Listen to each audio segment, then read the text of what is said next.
Bonjour, bonjour bien-aimés dans le Seigneur. Bonjour à tous les croyants de Jésus-Christ. Bonjour à tous les hommes de Dieu, sans oublier notre frère, notre bien-aimé homme de Dieu, Papa Ipan Oyende. Il nous a permis de nous retrouver ici chaque fois que chaque fois que Dieu nous donne quelque chose à partager.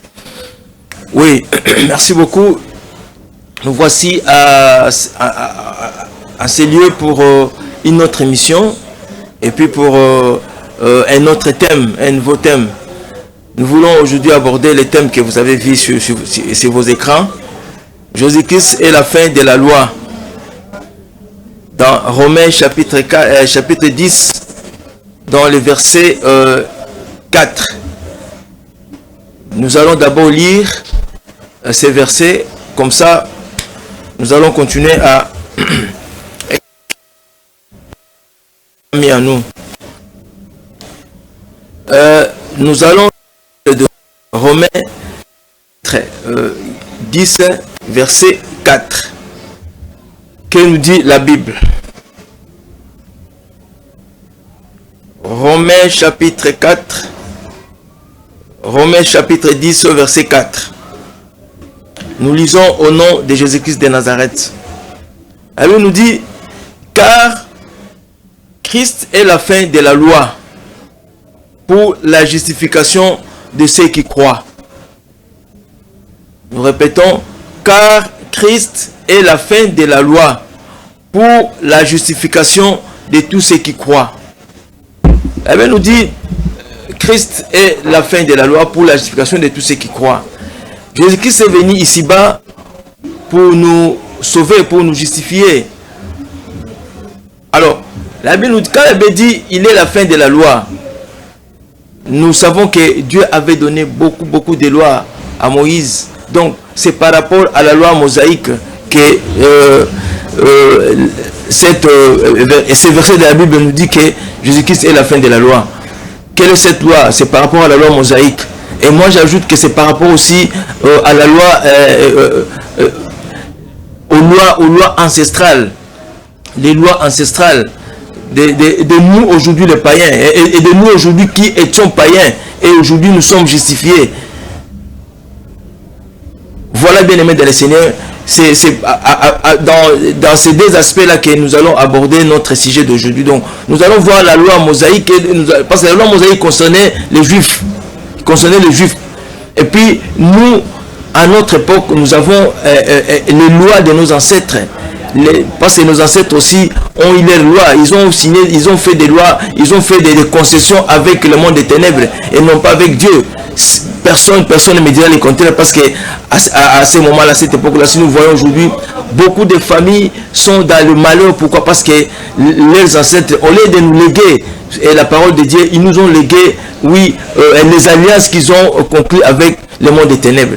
Et voilà, maintenant nous allons voir au cours de cette émission comment est-ce que Jésus-Christ est venu pour mettre la fin à toutes ces lois. Et puis, ce n'est pas toutes les lois mosaïques qui ont été finies. Non, il y a des lois qui ne peuvent pas être abolies. Parce que Jésus-Christ a dit, il n'est pas venu pour abolir la loi, mais pour accomplir. Il y a des lois où ça ne touche pas vraiment, ça ne rend pas l'homme mauvais. Donc, ça ne touche pas vraiment à la vie humaine pour rendre les humains malheureux. Donc, les lois que Jésus-Christ est venu mettre fin, ce sont les lois qui ont rendu le peuple de Dieu malheureux. Ce sont les lois qui ont rendu le peuple de Dieu très frustré, très diminué. C'est pourquoi, bien aimé dans le Seigneur, nous sommes là pour ça. Alors, quand on dit Jésus-Christ est la fin de la loi pour la justification de tous ceux qui croient, Jésus-Christ est venu nous justifier. Donc, ces sujets, ces versets ici ne concernent pas tout le monde. Concerne ceux qui ont été justifiés. Parce que nous étions justifiés par la foi, notre foi en Christ. Quand nous avons crié à Jésus-Christ, c'est à ce moment-là que nous étions justifiés. Par rapport au péché d'Adam et Ève qui nous bloquaient, qui nous poursuivaient partout, de génération en génération. qui subsistait de génération en génération. Mais Jésus-Christ, quand il est venu, il nous a justifiés.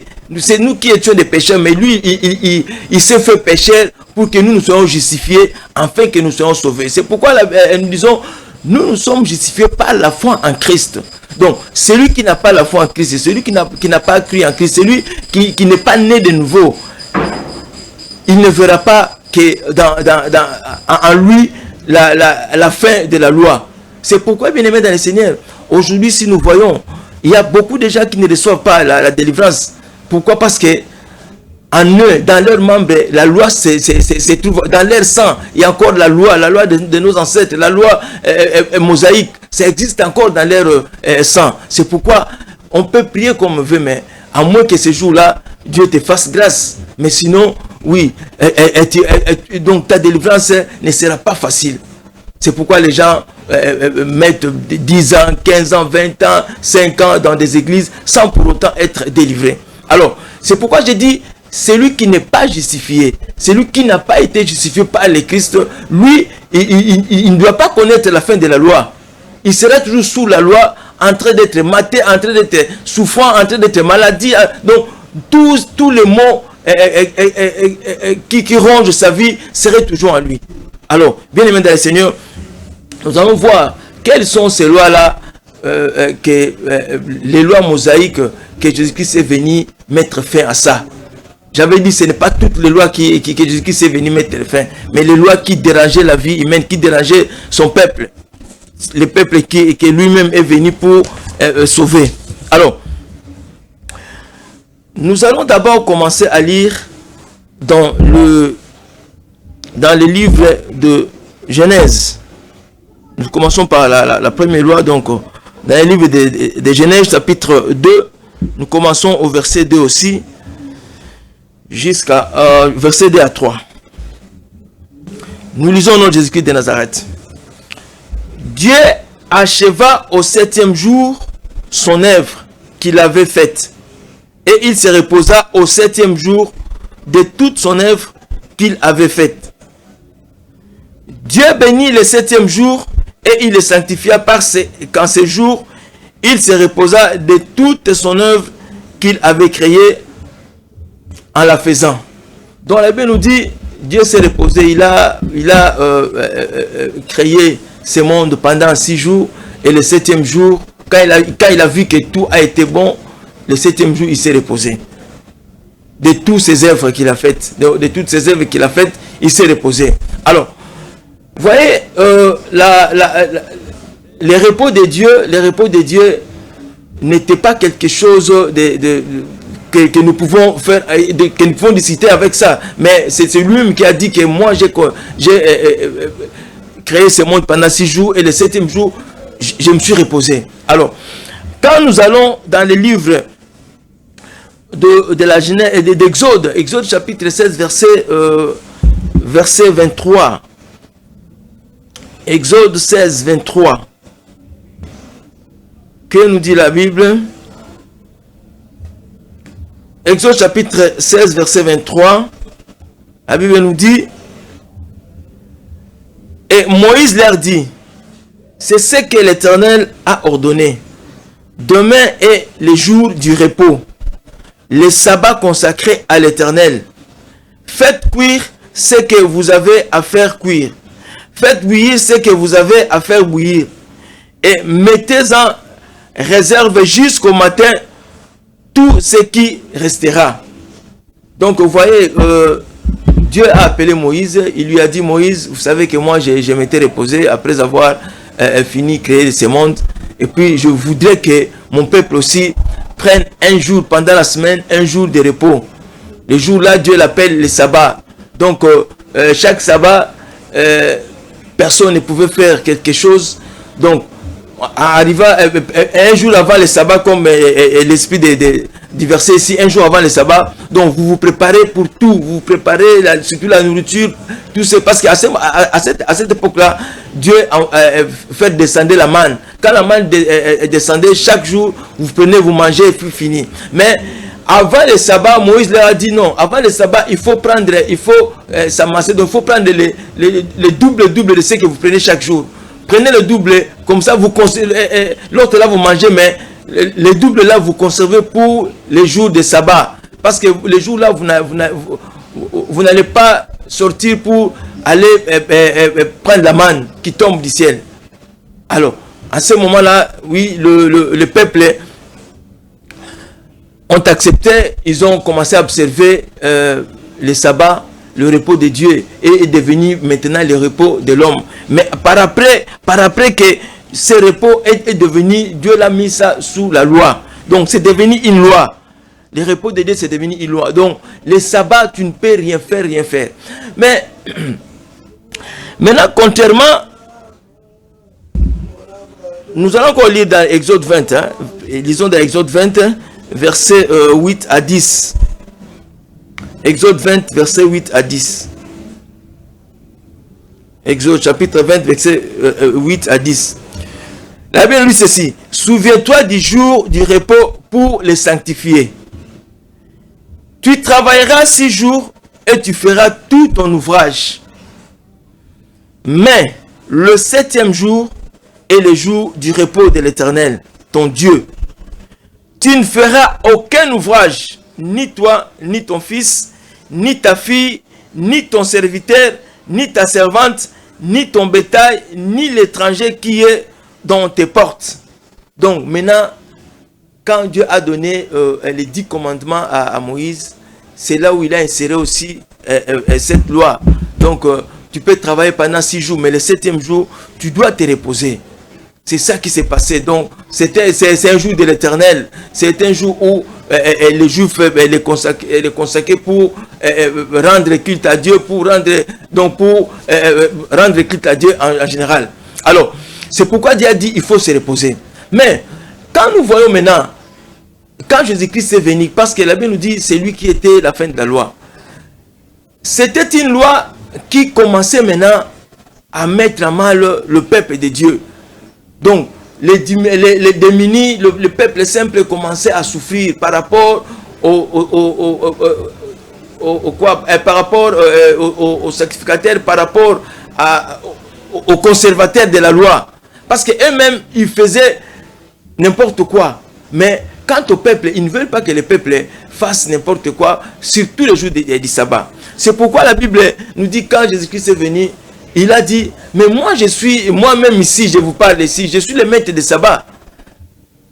Pourquoi Jésus-Christ avait dit ça? Parce que ces gens-là, surtout dans les temples, ces gens-là ne voulaient même pas que le peuple fasse n'importe quoi les jours de sabbat. Or, eux-mêmes, ils faisaient ce qu'ils voudraient, qui n'était pas conforme au sabbat, qui interdisait au peuple de faire. Alors, si nous lisons dans le livre de Luc chapitre 13, Luc chapitre 13, au verset 10, que nous dit la Bible?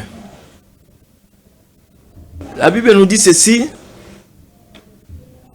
Jésus enseignait dans les synagogues les jours du sabbat. Et voici, il y avait là une femme possédée d'un esprit qui la rendait infirme depuis 18 ans. Elle était courbée et ne pouvait pas du tout se redresser. Lorsqu'il a vu Jésus, il adressa la parole et il lui dit, lorsqu'elle a vu, Jésus lui adressa la parole et lui dit, femme, tu es délivrée de ton infirmité. Et il lui imposa les mains.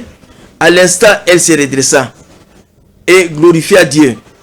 Mais le chef de la synagogue, indigné de ce que Jésus avait opéré cette guérison un jour de sabbat, dit à la foule, il y a 6 jours pour travailler. Venez donc vous faire guérir ces jours-là et non pas les jours du sabbat.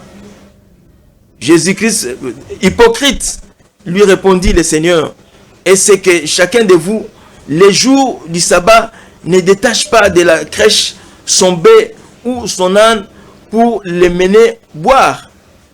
Et cette femme qui est une fille d'Abraham et que Satan tenait liée depuis 18 ans, ne fallait-il pas la délivrer de cette chaîne les jours de sabbat?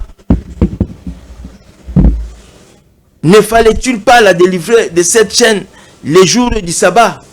Bien-aimés dans le Seigneur, voyons maintenant quelle est l'importance que les Juifs donnaient au jour des sabbats. Donc le jour des sabbats, même quelqu'un qui est malade, même si vous voyez votre frère est tenté de mourir, donc vous ne pouvez pas prier pour lui pour qu'il soit guéri. Donc c'était vraiment, tu vois, c'est pourquoi j'avais dit, vous voyez, donc c'est pourquoi j'avais dit, il y a d'autres lois qui commençaient à mettre à mal le peuple de Dieu, qui commençaient à ruiner la vie des citoyens, la vie des petits peuples, ces petits peuples qui en pâtissaient, qui souffraient de cette loi. Pourquoi? Parce que tu viens maintenant au culte, le jour de sabbat, tu es infirme et tu es malade, tu prétends peut-être, non, quand je vais là-bas, je vais trouver la guérison. Mais arrivé là-bas, aucune guérison ne peut se passer ces jours-là. Aucune délivrance. Donc, vous êtes là pour écouter seulement et puis partir. Même si vous êtes comment là, on ne peut pas vous toucher, on ne peut pas faire n'importe quoi pour vous. Mais Jésus est venu, il a trouvé une femme là-bas, courbée depuis 18 ans. Il a délivré. Mais le souverain sacrificateur, les sacrificateurs se sont mis à critiquer Jésus, se sont mis à attaquer à Jésus. Mais pourquoi tu l'as fait le jour de sabbat? Jésus leur a dit, mais moi-même je suis le maître de sabbat. Mais vous qui êtes là, quand vous ne déliez pas vos brebis pour aller boire les jours du sabbat, vous le faites. Mais pourquoi vous interdisez au petit peuple? Vous voyez, à ce jour-là, Jésus-Christ leur a dit que cette loi est finie. Cette loi est finie, la loi des sabbats est finie. Pourquoi? Parce que vous en profitez à cette loi-là pour faire mater le peuple, pour faire souffrir le peuple. C'est pourquoi la Bible dit, il est venu nous justifier. Donc Jésus-Christ nous a justifié aussi par rapport à cette loi-là. Aujourd'hui, nous voyons, ce n'est plus comme dans les temps. Les miracles peuvent se faire à n'importe quel jour. À n'importe quel jour, quelqu'un peut aller soit adorer le Seigneur le matin, le soir il va, il travaille. Donc, ce n'est plus question de sabbat comme il était auparavant. Donc, Jésus-Christ est venu maintenant, oui, mettre fin à cette loi qui rendait le peuple malade, qui rendait le peuple souffrant, qui donnait la mort au peuple. Voyons que quelqu'un qui vient au culte comme ça, il est malade, il peut mourir sans que personne ne le touche. Pourquoi? Parce que c'est la loi des sabbats. Bien aimé dans le Seigneur, c'est pourquoi dans le livre de Luc chapitre 6 verset 5, Jésus-Christ a dit, je suis le maître du sabbat, moi-même que vous voyez ici. Donc le sabbat ne peut pas être quelque chose qui va vous rendre toujours de mauvais services. Mais moi, je suis moi-même le maître du sabbat. Donc, quand le maître de quelque chose est venu, mais vous voulez encore insister, vous voulez faire quoi? Laissez le maître de la chose conduire sa chose comme il veut. Mais eux, ils ont voulu, ils se sont opposés à Jésus-Christ. Pourquoi? Mais Jésus-Christ, ce n'est pas la seule personne que Jésus-Christ avait guéri les jours du sabbat. Il y avait beaucoup de gens, la personne qui avait le mains desséchées, tous ces gens-là que Jésus-Christ a délivré les jours du sabbat. Mais les souverains sacrificateurs, les pharisiens étaient indignés de tout cela. Voilà, bien aimé dans le Seigneur. Oui, c'est cette loi aussi qui a été le repos de Dieu et qui est devenue une loi et qui commençait maintenant à mater le peuple. Or, Dieu, dans son originalité, n'a pas fait cette loi comme ça. Alors, nous passons maintenant aux deuxième loi. Donc, on a pris comme ça les lois qui mettaient en main le peuple. Nous prenons maintenant comme ça la loi sur la circoncision. Quand Dieu a traité une alliance avec Abraham, il a dit ceci à Abraham, tout mal naîtra dans ta famille, il sera circoncis le 8e jour. Donc le 8e jour, on devait circoncire tout ce qui est né, tout mâle qui naîtra dans la famille d'Abraham. Il sera circoncis le 8e jour. Alors, cette circoncision-là, Dieu a dit à Abraham que c'est le signe d'alliance qui va, donc que moi j'ai traité avec toi. Si je vois le sang coule par le premier, par le mâle qui est né, alors je sais qu'Abraham est en train d'observer et de respecter, oui, l'alliance que j'ai traitée avec lui. C'était ça. Alors, et maintenant, cette loi a continué comme ça pour Israël, pour le peuple juif. Cette loi a continué. Mais quand Jésus-Christ est venu, les Juifs ont voulu aussi imposer cette loi à nous qui étions jadis des païens et que le Seigneur nous a donné, nous a accordé aussi le Saint-Esprit. Mais les Juifs étaient indignés. Mais comment se fait-il qu'ils ont reçu le Saint-Esprit, mais ils n'observent pas la loi de Moïse? Ils ont voulu vraiment à tout prix que, surtout les pharisiens, ils ont voulu à tout prix que le païen aussi observe la loi de la circoncision. Or, quand nous regardons,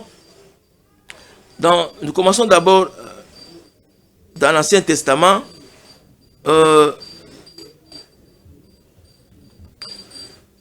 Genèse 17,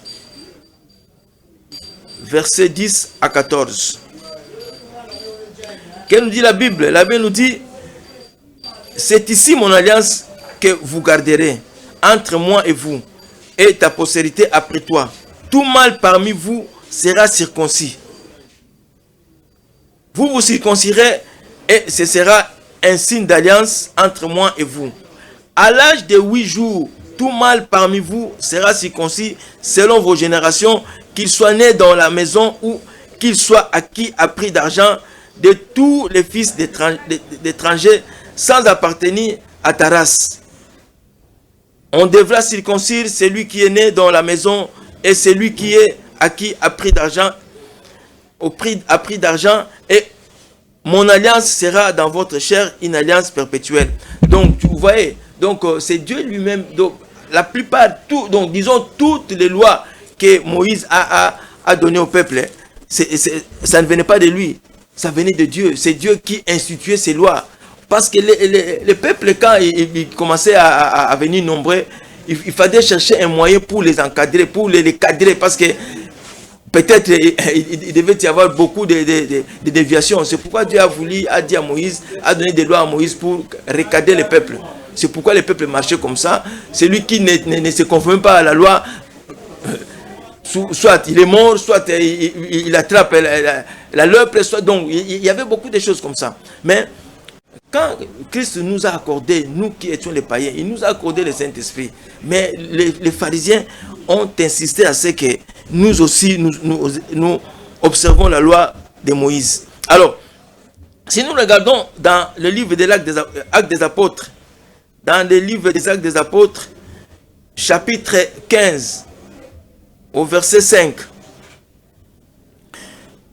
Chapitre 15, au verset 5, Actes des Apôtres. Alors, quelques-uns du parti de pharisiens qui avaient cru s'élevèrent en disant qu'il fallait circoncire les païens et exiger l'observation de la loi de Moïse.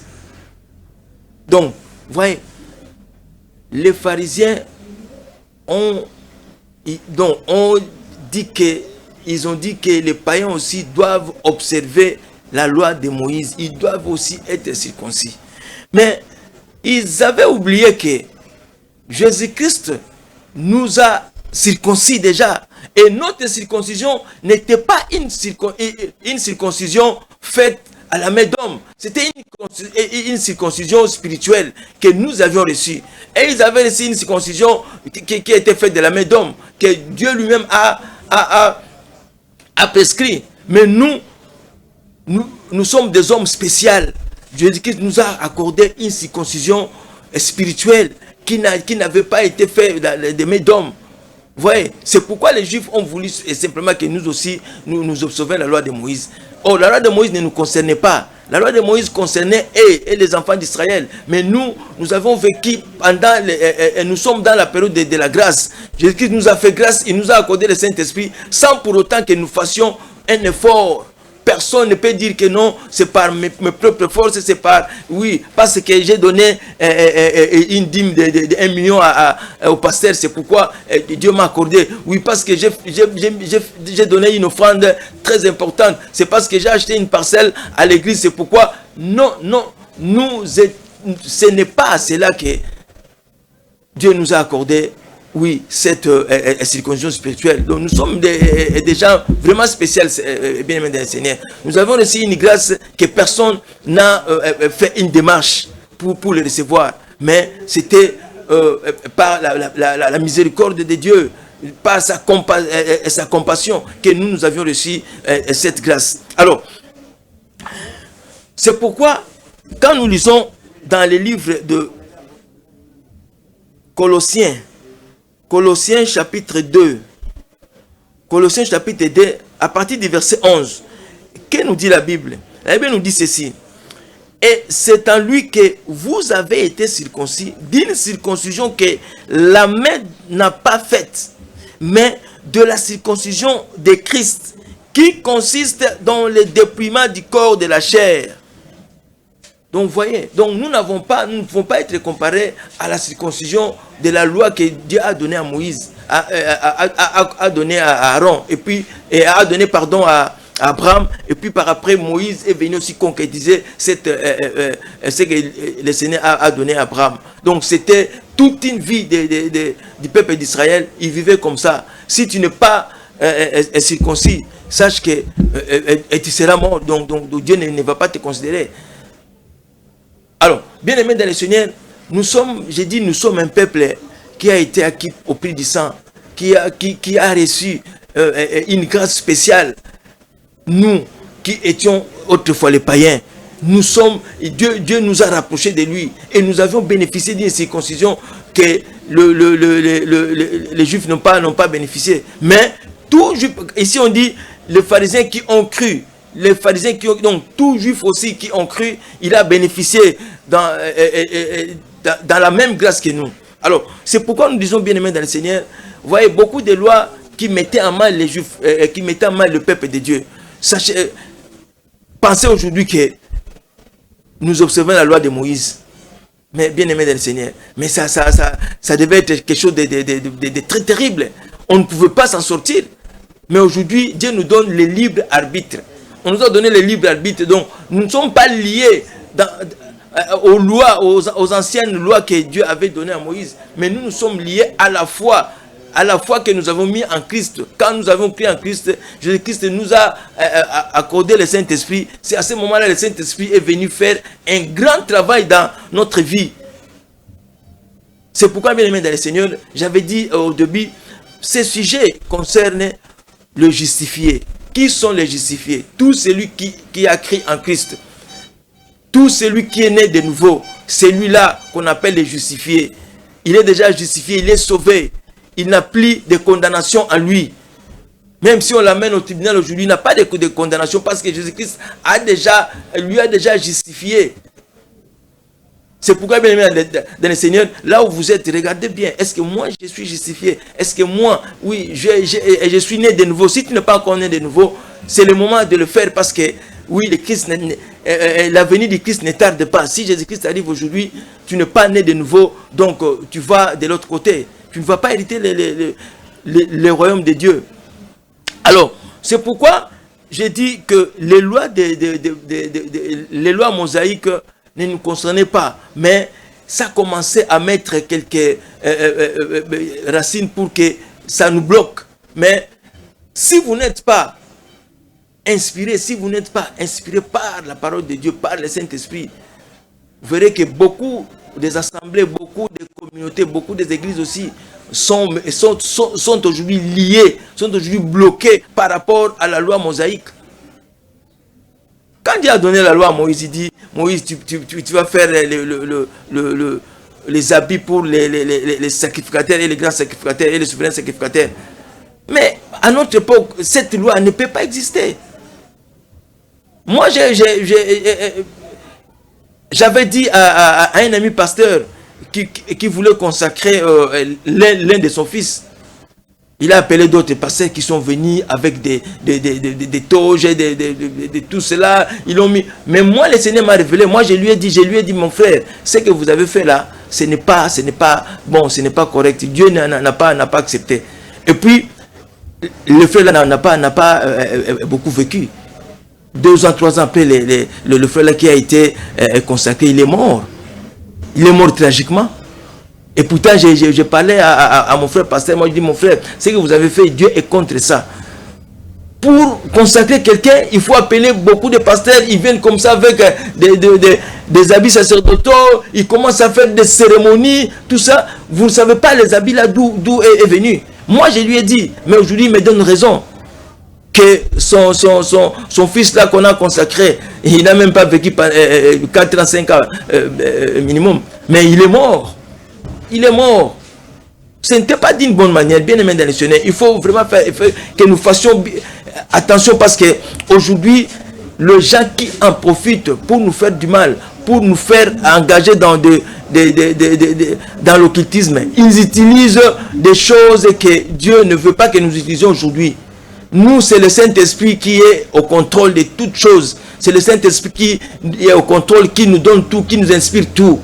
On n'a pas besoin de l'huile, on n'a pas besoin de l'eau, on n'a pas besoin des habits sacerdotaux. Non, c'est le Saint-Esprit qui nous couvre. C'est pourquoi, même dans le Seigneur, il faut toujours demander l'inspiration de Dieu, du Saint-Esprit. Il faut toujours demander la révélation de Dieu pour que vous ne soyez pas menés à tout vent de doctrine. Il y a des doctrines qui ne sont pas liées à la chrétienté, mais qui mettent à mal le peuple de Dieu aujourd'hui.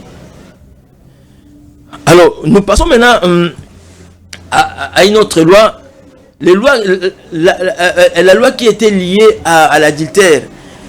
Bien aimé dans le Seigneur, nous connaissons l'histoire de la femme qui a commis l'adultère avec un homme qu'on a amené devant Jésus-Christ, que Jésus-Christ voulait et que Jésus-Christ devrait juger, donc devrait trancher.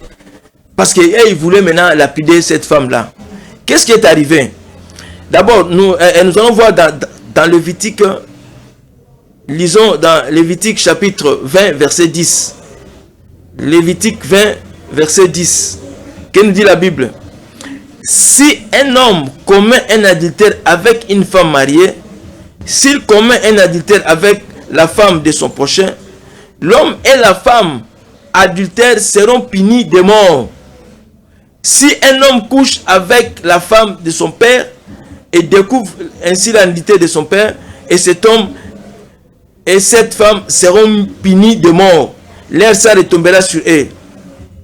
Bien aimé dans le Seigneur, mais ce qui nous concerne beaucoup, c'est le verset 11. Là où on a dit, si un homme couche avec la femme de son père, si un homme commet un adultère avec une femme, et puis avec une femme mariée, il commet un adultère avec la femme de son prochain, l'homme et la femme adultères seront punis de mort. L'homme et la femme adultères seront punis de mort. L'homme et la femme. Mais ce jour-là, les pharisiens ont amené que la femme. Mais où est l'homme à qui cette femme-là a commis l'adultère avec lui? On n'a pas vu l'homme.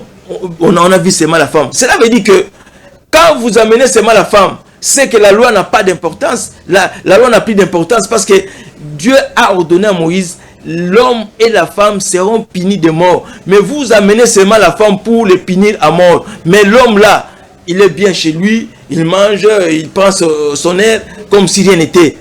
Mais ça c'est à ce moment-là, c'est rendre impuissant la loi. La loi a été rendue impuissante par rapport à ça. C'est pourquoi Jésus-Christ, oui, le regardant comme ça, il a commencé à écrire et puis il a élevé sa figure pour dire, bon, celui qui croit qu'il n'a pas de péché, il n'a pas encore péché, qu'il commence à jeter des pierres à cette femme. Mais tout le monde était confus. Voilà, c'était le jour-là que cette loi a pris fin. Donc, oui, l'adultère est mauvais. L'adultère est mauvais. Mais sachez-le que la loi mosaïque, je parle de la loi mosaïque qui condamnait les deux personnes qui ont commis l'adultère. Mais ce jour-là, on a amené seulement la femme. Mais c'est à ce moment-là que la loi a failli. La loi ne pouvait plus exister. La loi a failli. Bien aimé dans le Seigneur, c'est pourquoi Jésus a dit, il est la fin de la fin de la loi pour tous ceux qui croient en lui. Et il a justifié cette femme. Femme, moi aussi je ne te condamne pas. Va mais ne pêche plus. Vous voyez, donc la loi mosaïque était venu, c'était bon, Dieu a donné pour que le peuple marche bien. Mais les conservateurs de la loi, ils ont commencé maintenant à rendre le peuple un mauvais service. Et même s'ils font ça, je suis sûr que la personne qui a couché avec cette femme-là, il doit être le conservateur de la loi. Mais pourquoi on l'a laissé? Mais si c'était un homme comme ça, on ne devait pas le laisser. Moi, je suis convaincu que cet homme-là, il était soit un pharisien, donc il était un conservateur de la loi. C'est pourquoi ils ont dit, ah bon, toi, dis, cache-toi, on amène seulement la femme, on va voir ce que cet homme-là fera. Voilà maintenant. Or, ils ne savaient pas qu'ils ont rendu seulement la loi faible. Donc la loi là ne pouvait plus avoir leur importance, leur force. La loi a été diminuée ces jours-là. Oh, bien-aimé dans le Seigneur, Jésus-Christ est la fin de la loi. Pour la justification de tous ceux qui croient. Si tu crois en Jésus-Christ, cette loi que tes ancêtres ont traité avec le monde des ténèbres, cette loi qui vous condamnait dans votre famille, vous ne serez pas condamné. Jésus-Christ est venu pour finir, pour terminer toutes ces lois. Il a déjà fait. Nous parlons aujourd'hui, donc tout a été déjà, nous parlons en différé, tout a été déjà accompli. Mais si toi, tu restes comme ça, dans tes lois là, donc tu ne verras pas la main du Seigneur. C'est pourquoi, bien aimé dans le Seigneur, je vous dis ceci. Faisons attention. Faisons vraiment attention parce que aujourd'hui, nos ancêtres aussi ont eu à conclure des lois, des pactes avec le monde des ténèbres. Nous sommes presque à la fin, mais il y a encore de la matière à traiter. Donc, nous allons traiter ça la fois prochaine. Donc, moi, je voudrais seulement nous rappeler que les lois que nos ancêtres ont traitées avec le monde des ténèbres sont aussi des lois spirituelles. Sont des lois spirituelles que nous, en principe, nous ne connaissons pas. Nous ne savons pas qu'est-ce que notre ancêtre là a eu à conclure avec le monde des ténèbres. Avec si nous voyons dans d'autres tribus, avec les Ebola, d'autres chez le Bakong, avec les Bankita, oui, et les autres là. Donc, beaucoup de choses, beaucoup de contrats. Mais ces contrats-là, ils ont établi les lois. Que les lois-là, si tu n'obéis pas à ces lois-là, tu seras condamné, tu seras mort. Donc, ces lois-là nous a déjà, donc, les contrats que les ancêtres aussi nous ont déjà vendus. C'est pourquoi vous voyez aujourd'hui, la mort bat son plein. Il y a des jeunes qui meurent comme ça, sans autre forme de procès. Nous ne savons pas. Or, c'était déjà dans les contrats que les ancêtres ont signés. Ils ont donné peut-être nos petits-fils, quand ils seront nés, voilà, et nous les avons confiés à vous. Ils seront comme vos sacrifices. Parce que le diable leur a donné ce qu'il voulait, ce qu'il voulait avoir. Mais en retour, en contrepartie, et ils ont donné des vies humaines. C'est pourquoi aujourd'hui il y a les morts partout dans nos familles. Si vous allez en profondeur, vous allez retrouver que tous ceux qui sont morts aujourd'hui, ce n'est pas parce que la volonté de Dieu. Non, c'est parce que ça a été déjà signé depuis longtemps. Il a été déjà sacrifié depuis longtemps. Oh bien-aimés dans le Seigneur, nous sommes à la fin, mais nous allons continuer. Ce n'est pas encore fini, nous allons continuer dimanche prochain pour terminer ces sujets que nous venons de commencer aujourd'hui. Donc, nous allons beaucoup appuyer sur les lois ancestrales qui bloquaient certains gens. Moi, ça ne me bloque pas parce que j'ai été déjà justifié. Moi, ça ne me bloque pas. J'étais déjà justifié. Si toi aussi, tu as été justifié, tu es sûr que tu es justifié, tu crois en Jésus-Christ, tu as la foi en Jésus-Christ, sache que même les lois de tes ancêtres ne peuvent pas te bloquer, ne peuvent pas te faire mourir. Tu es déjà justifié. Jésus-Christ t'a justifié. Tu es un homme spécial. Donc, ta mort, tu dois mourir quand tu auras rassasié de tes jours ici-bas. Mais mourir dans la jeunesse, non. Alors, bien-aimés dans le Seigneur, voilà, nous sommes à la fin. Nous sommes obligés de nous arrêter là. Nous allons continuer les dimanches prochains. Restez branchés dans cette chaîne Jédic TV. Vous aurez de bonnes choses. Il y a beaucoup de hommes de Dieu qui défilent ici, qui parlent de beaucoup de choses, que Dieu les inspire. Moi aussi, je suis de cela. Mais que Dieu vous bénisse. Bon dimanche à tout le monde. et que la main de Dieu soit avec vous. Et si vous n'êtes pas encore justifié, demande pourquoi vous n'êtes pas encore justifié. Il y a un homme de Dieu, un pasteur qui est à côté de vous.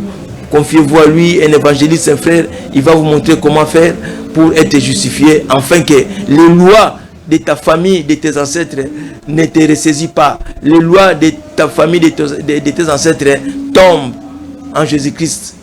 Amen.